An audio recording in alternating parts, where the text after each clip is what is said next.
사랑과 영성 오늘의 강의를 시작하도록 하겠습니다.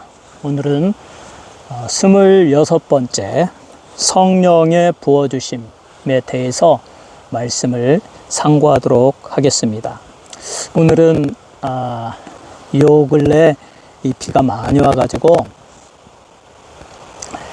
이 시냇물이 크릭이 흘러 넘쳐가지고 제가 크릭을 건너면 무릎까지는 빠져야 할 것 같습니다. 그런데 오늘 워러슈즈를 신고 오지 않고 이 부츠를 신고 와가지고 물에 잠길 수가 없어서 첫 번째 크릭도 건너지 못하고 그 중간에 있는 이 돌 무더기로 폐허가 된 이 장소, 옛날에 누군가가 이 아름다운 자연을 사랑한 나머지 이 돌로 집을 이렇게 지었던 것 같습니다. 뒤에 산이 있고 앞에 산이 있고 자연으로 세상과 단절되어진 이 아름다운 곳이죠. 옆에 이렇게 선인장도 있고 지금은 다 사라지고 이 돌로 집 터만 남아 있습니다. 오늘 비가 와서 사람이 아무도 안 오니까 여기에서 제가 사랑과 영성을 강의하겠는데 문제는 지금 하늘의 먹구름이 아주 충만합니다. 언제 비가 쏟아질지 모르겠습니다. 어찌하였든 우리 하나님께서 저를 지켜주셔서 이 강의하는 동안 비가 안 오기를 바라면서 오늘 사랑과 영성 26번째 성령의 부어주심, 성령님의 부어주심에 대해서 강의를 하고자 합니다. 성령님은 사랑으로 상징이 됩니다. 예를 들면 예수께서 요단강에서 세례를 받으실 때 그의 머리 위로 내려오신 비둘기는 성령의 상징입니다. 성령이 비둘기같이 예수님의 머리 위에 내려오셨다라고 했습니다. 성령은 비둘기로 상징이 되죠. 그런데 그 비둘기는 사랑으로 상징이 되죠. 솔로몬이 사랑했던 술람미 여인 아가서, 얼마나 아름다운 성경입니까? 그 아가서를 읽으면 참 사랑을 잘 표현하였습니다. 그런데 솔로몬이 그토록 사랑했던 술람미 여인을 비둘기로 묘사합니다. 그래서 아가서 2장 14절에 보면 바위 틈 낭떠러지 은밀한 곳에 있는 나의 비둘기야, 나로 내 얼굴을 보게 하라. 내 소리를 듣게 하라. 내 소리는 부드럽고 내 얼굴은 아름답구나 라고 말하고 있습니다. 바위 틈 낭떠러지 은밀한 곳에 있는 나의 비둘기, 나의 사랑, 나의 여인아, 내가 너의 얼굴을 보게 하라. 너의 소리를 듣게 하라. 내 소리는 부드럽고 사랑스럽고 내 얼굴은 아름답구나. 이렇게 아름다운 술람미 여인을 비둘기로서 표현하고 있습니다. 아가서의 솔로몬과 술람미 여인 사이에서 나눈 사랑의 이야기는 그리스도와 교회의 거룩한 사랑의 관계를 상징적으로 표현하고 있습니다. 그리스도께서 교회를 목숨을 바쳐 사랑하셨고 그의 피로 그 교회를 사신 것처럼 솔로몬도 그의 사랑하는 여인 술람미 여인을 진심으로 사랑합니다. 그리고 솔로몬에 의해 표현된 술람미 여인은 아름답고 향기롭고 순수하게 표현되어지고 있습니다. 그래서 아가서 4장 1절에 내 사랑 너는 어여쁘고도 어여쁘다. 너울 속에 있는 내 눈이 비둘기 같고 내 머리털은 길앗산 기슭에 누운 누리 염소 같구나. 어여쁘고 어여쁘다. 술람미 여인을 너무나 사랑했고 또 이 여인은 솔로몬에게 너무나도 아름다운 여인이었습니다. 또 술람미 여인도 솔로몬을 그렇게 사랑합니다. 아가서 1장 13절 14절을 보면 나의 사랑하는 자는 내 품 가운데 몰락 향랑이요 나의 사랑하는 자는 내게 엔게디 포도원의 고벨과 송이로다. 포도원 참 아름답습니다. 포도원을 줄을 탁 맞춰가지고 푸른 포도들이 쫙 있으면 그 포도원에 특별히 아름다운 고벨과 송이처럼 내 사랑하는 이 솔로몬은 이렇게 아름답다라고 표현하고 있습니다. 이처럼 솔로몬과 술람미 여인이 사랑을 나누듯이 우리 그리스도께서 교회를 그렇게 아름답게 사랑하고 아름답게 생각하시고 교회도 또 우리 그리스도를 최고의 아름다운 존재, 우리가 섬기고 사랑할 존재로 그렇게 모시고 사랑하는 것입니다. 이렇게 솔로몬과 술람미 여인이 사랑을 나누듯이 또 그 육체적인 사랑을 나누듯이 술람미 여인은 솔로몬과의 육체적인 사랑을 나누기를 원합니다. 그런데 비가 너무 많이 쏟아지네요.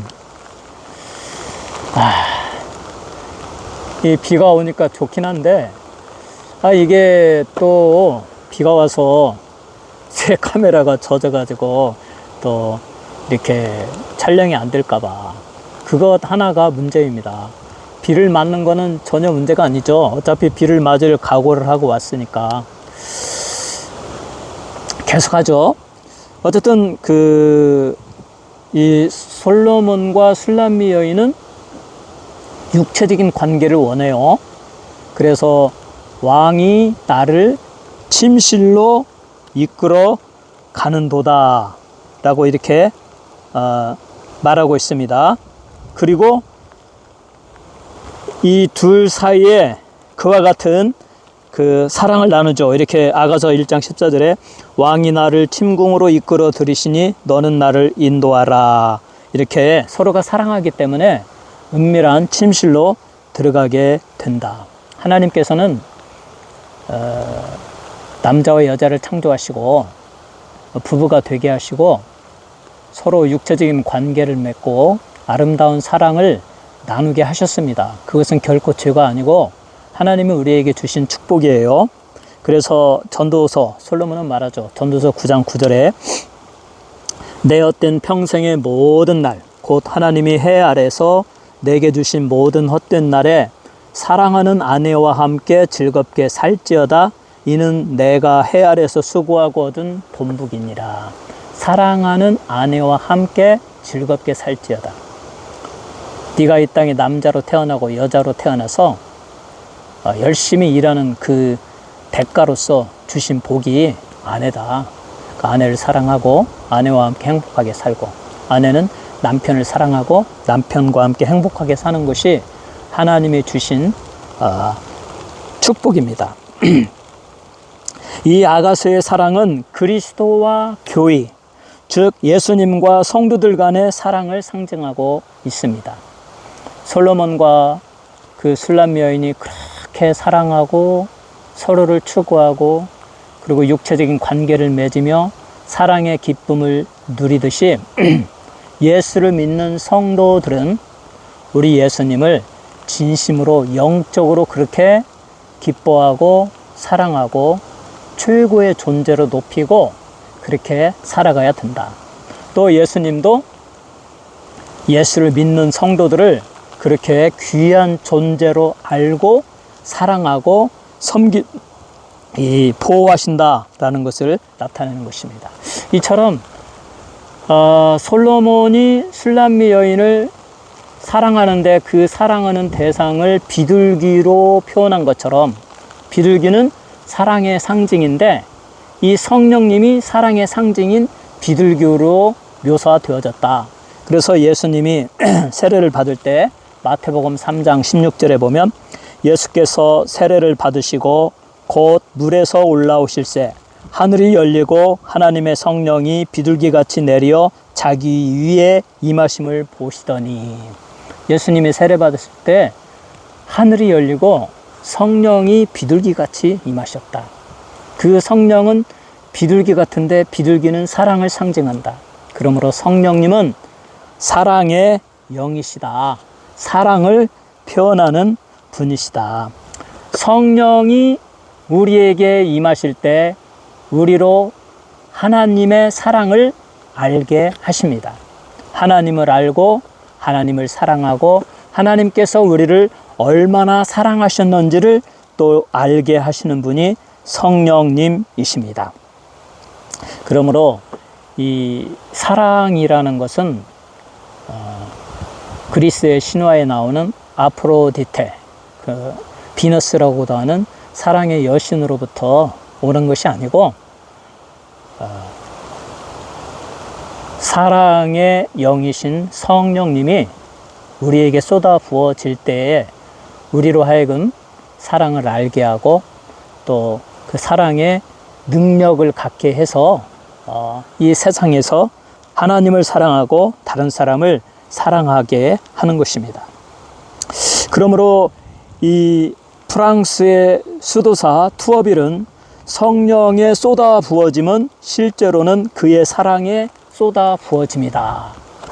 예수께서 비둘기같이 성령이 쏟아 부어주시고 하나님의 사랑으로 충만해지고 또 예수를 믿고 또 성령을 사모하며 기도하는 자마다 성령을 충만히 쏟아 부어주시면 그것은 하나님의 사랑이 나에게 쏟아 부어주신 것이므로 하나님을 알게 되고 하나님의 사랑을 깨닫고 우리도 사랑하게 되는 것입니다. 그러므로 성령님은 이렇게 말씀하십니다.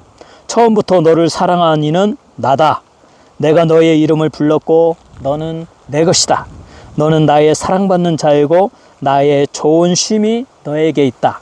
내가 너를 조성하였고 너의 어머니의 태에서 너를 만들었으며 내 손바닥 안에서 너를 빚었다.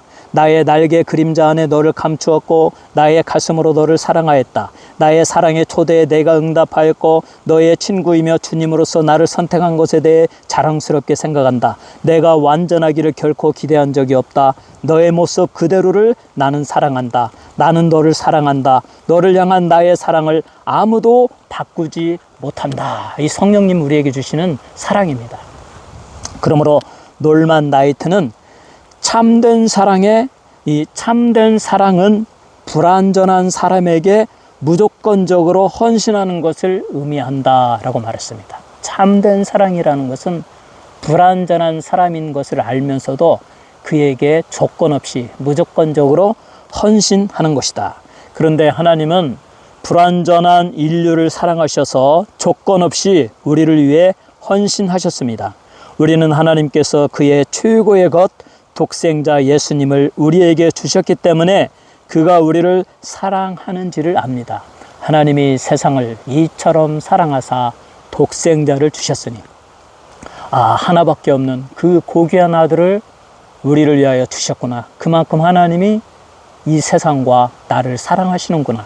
우리는 그렇게 하나님의 사랑을 알게 되는 것입니다. 우리가 우리 인간의 죄에 갇혀 있을 때 하나님께서 주도적으로 우리에게 접근해 오셨습니다.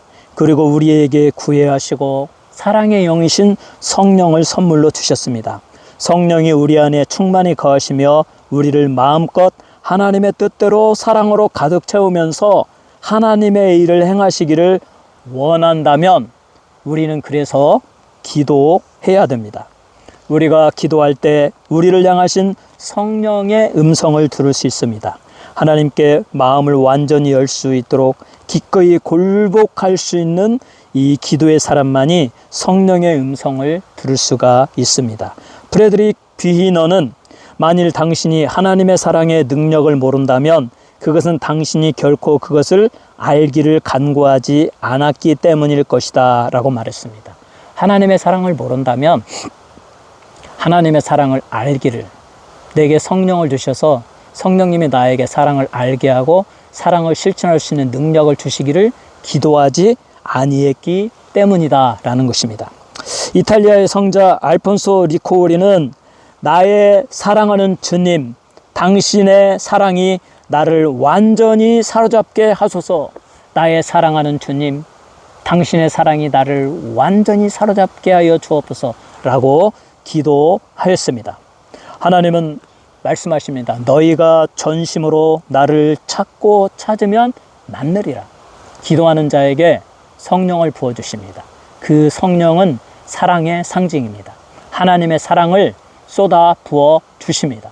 그러므로 하나님을 알게 되고 하나님의 사랑이 얼마나 깊고 큰 것인지를 알게 되고 내가 하나님의 사랑을 받고 있음을 알게 되고 거기에 더하여 성령의 권능으로 하나님의 사랑을 실천할 수 있는 능력이 생기는 것입니다. 그러므로 기도하는 것이 너무 중요해요. 우리가 성령 충만을 사모하면서 간절히 기도하고 성령님 내 안에 오시옵소서. 나는 부족합니다. 나는 능력도 없습니다.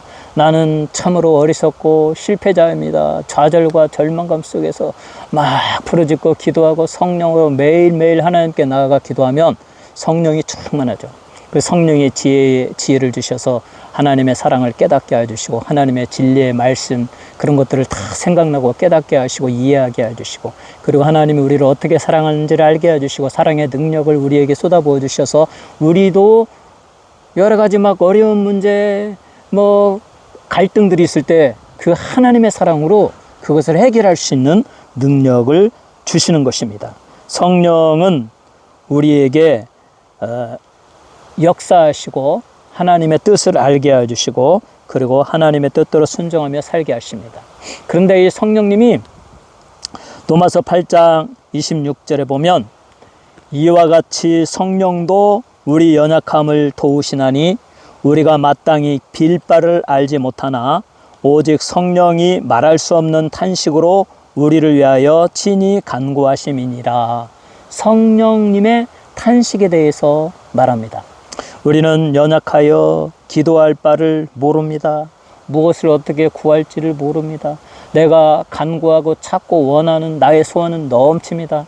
하나님으로 충만하고 하나님께 충성되고 또 나의 육체적인 필요를 또 하나님이 채워주시기를 간절히 바라는데 그것을 어떻게 말할지 어떻게 간구할지 모르고 그냥 끙끙거리면서 그냥 답답한 마음으로 사모하는 마음으로 하나님께 나아가 엎드릴 때 성령님이 우리 안에서 탄식하며 우리를 위하여 성령님이 기도하여 주신다. 그리고 말할 수 없는 탄식으로 우리의 그 간구, 우리의 그 열망, 하나님을 추구하고 하나님 은혜를 사모하고 하나님으로부터 복받기를 원하는 그 열망들을 우리 하나님께 해석해서 알려주신다. 성령님은 우리의 마음을 감찰하시고 아시니까 그리하여 하나님이 성령을 통하여 우리의 간구의 그 내용을 다 아시고 응답하여 주시고 그 기도가 응답하여 진다. 예를 들면 한나가 아들을 낳지 못해서 얼마나 괴롭고 힘든 삶을 살았습니까? 한나의 고통을 우리가 어떻게 알 수 있겠어요? 그의 대적 분인 나는 자녀가 여러 명 있는데 고대 시대에 아들이 없으면 참 여자로서의 구실을 못하는 것이니까 얼마나 마음이 아프고 질투도 나고 그래서 매일매일 기도하다가 한 번은 엘리 제사장이 있는 그 성전에 가서 소리를 내어 울었습니다. 소리를 내어서 울었어요. 뭐라고 어떻게 다 기도하겠어요, 그 마음을. 그러니까 엘리 제사장이 제가 낮에부터 술에 취해가지고 왜 이렇게 소리를 내며 울고 있는 거야 하면서 우중을 치셨잖아요. 그때 이 한나가 얘기했죠. 나는 마음이 슬픈 여자입니다. 내 마음에 맺힌 것이 너무 많아서 하나님께 하소연했을 뿐입니다 라고 했잖아요. 그런데 바로 그 기도를 하나님이 들어주시고 정말 위대한 아들 선지자 사무엘을 주셨죠. 사무엘 이후에도 여러 아들을 주셨어요. 바로 그 한나의 기도, 정말 체계적으로 뭐라고 간구할 수도 없고 그 맺히고 답답한 심정으로 주여 하시지 않습니까? 내 소원을 들어주옵소서 할 때 성령님이 바로 그 우리의 심령에서 이와 같이 성령도 우리 연약함을 도우시나니 우리가 마땅히 빌 바를 알지 못하나 오직 성령이 말할 수 없는 탄식으로 우리를 위하여 친히 간구하심이니라. 우리를 위하여 친히 간구하시면서 우리의 그 간구를 받으셔서 해석하셔서 하나님 앞에 전달하셔서 하나님이 그 뜻을 다 아시고 응답하여 주시고 축복하여 주신다. 그러므로 믿는 자들은 무엇을 기도할지 모르고 그것을 아는 능력에 있어서 무능하고 약할지라도 성령의 중재하심으로 그들의 삶에서 하나님의 뜻이 성취된다는 점에서 위대한 격려를 얻어야 됩니다. 한나처럼 여러분과 저도 말할 수 없는 열망이 있지 않습니까? 정말 이루고 싶은 소망들이 있지 않습니까? 근데 명확하게 그걸 또 잘 말하지도 못할 정도로 우리는 그렇게 사모하는 마음으로 또 기도할지도 모르고 그냥 가서 하나님 이름만 부르는 경우도 있지 않습니까? 그러나 여러분들이 그렇게 열망을 가지고 하나님께 나아가서 엎드리고 새벽마다 기도하고 또 저처럼 저는 이렇게 오늘 비 맞으면서 이 가든에서 또 찬양하고 또 기도하지 않습니까? 제가 기도하는 이유는 뭐겠어요? 성령이 충만히 부어주셔서 하나님의 지혜를 알고 진리를 알고 하나님의 사랑을 알고 전하고 그리고 또 나의 개인적인 소원들도 다 이루어지기를 제 아들을 위한 딸을 위한 기도 제목도 있고요. 저의 은퇴 이후의 삶에 대한 기도 제목도 있고 다 있습니다. 그것들에 대해서 내가 명확하게 어디에 어떻게 살아야 할지도 모르기 때문에 오직 하나님만이 아십니다. 그러나 하나님이 나의 마음을 아시고 나의 간구를 알아주시고 역사해 주셔서 합력하여 선을 이루시는 더 좋은 길로 인도하여 주옵소서. 이렇게 기도하고 있지 않습니까? 이렇게 우리가 실망하지 않고 한나처럼 사모하는 마음으로 우리 하나님께 나아가 기도하면 성령님께서 말할 수 없는 탄식과 간구함으로 우리를 위하여 연약함을 도우시며 중재의 기도를 하심으로 말미암아 우리의 기도가 하나님께 응답되어지고 하나님의 축복으로 응답되어지는 열망이 있게 된다. 이처럼 성령님의 쏟아 부어주심은 믿는 자들에게 쏟아 부어주심은 하나님의 사랑이 쏟아 부어지신 것이요 또 하나님의 그 축복을 받고 하나님을 사랑하고 또 하나님의 사랑에 실천을 할 수 있는 능력을 우리에게 주시는 것입니다. 그래서 하나님께서는 성령을 믿는 자들에게 부어주시는 것입니다. 자, 한번 잘 생각해 봅시다. 인간이 타락했습니다. 영적으로 죽었습니다. 하나님의 형상과 모양대로 창조되어진 인간 안에 있는 하나님의 형상이 심각하게 훼손되어졌습니다. 하나님을 알지 못합니다. 하나님의 사랑을 전혀 모릅니다. 그러므로 하나님이 먼저 인간을 사랑하기로 선택하시고 액션을 취하셨습니다. 그의 아들 독생자를 보내주셨습니다.